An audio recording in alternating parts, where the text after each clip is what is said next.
छत्रपती संभाजी महाराज मृत्यूनंतर काय घडलं मराठी कथा। 11 मार्च 1689 तो काळा दिवस त्यावरच्या नवळ तिथे संभाजी राजांना हालहाल करून ठार मारलं आणि त्यावरच्यानं शंभूराजांचे डोळे काढले होते, जीभ छाटली, संपूर्ण शरीराची कातडी काढून घेतली, बोरमिठाचा वर्षाव करत राहिला। त्यानंतर 93 राजांचा एक अवयव वेगळा करून औरंगाच्या आधीवर त्यांचा तो तुकडे केलेला देऊन इंद्रायणी भीमेच्या काठी टाकून देण्यात आला।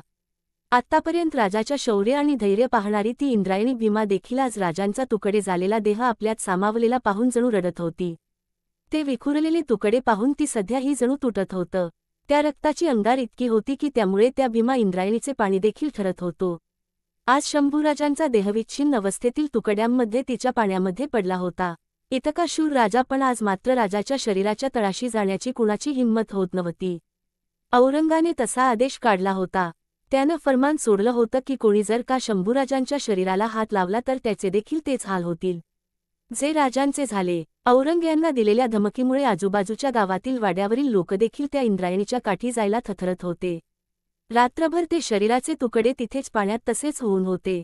आपल्या शूरवीर राजाची अशी अवस्था पाहून जणू सृष्टी देखील रडू पाहत होती। अरे, ज्या राजांना तुमच्यासाठी आपलं जीवनदान दिलं त्यासाठी पुढे व्हा असं जणू आवाहन करत होती।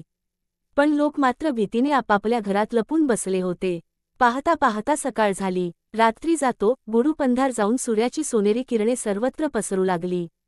त्या गावात राहणारी जनाबाई ही पैठणीचं काम करत होती।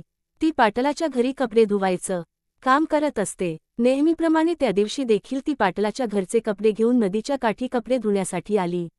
जेव्हा तिने धुवायला बसली तेव्हा तिला ते रक्तानं माखलेले तुकडे काठी पडलेले दिसले। काम करत असते नेहमीप्रमाणे त्या दिवशी देखील ती पाटलाच्या घरचे कपडे घेऊन नदीच्या काठी कपडे धुण्यासाठी आली। जेव्हा तिने धुवायला बसली तेव्हा तिला ते रक्तानं माखलेले तुकडे काठी पडलेले दिसले। कपडे धुत असताना एक आतळ तिच्या हाती आलं।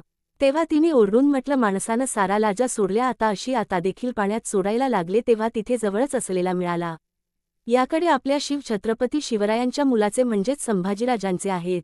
काल औरंगाबाद राज्याचे तुकडे करून त्या पाण्यात फेकले जाऊ नकोस, नाहीतर औरंगाची लोक येतील आणि तुला पकडून देतील। त्या औरंगाच्या भीतीमुळे सारी लोक आज घरात दडून बसली आहेत।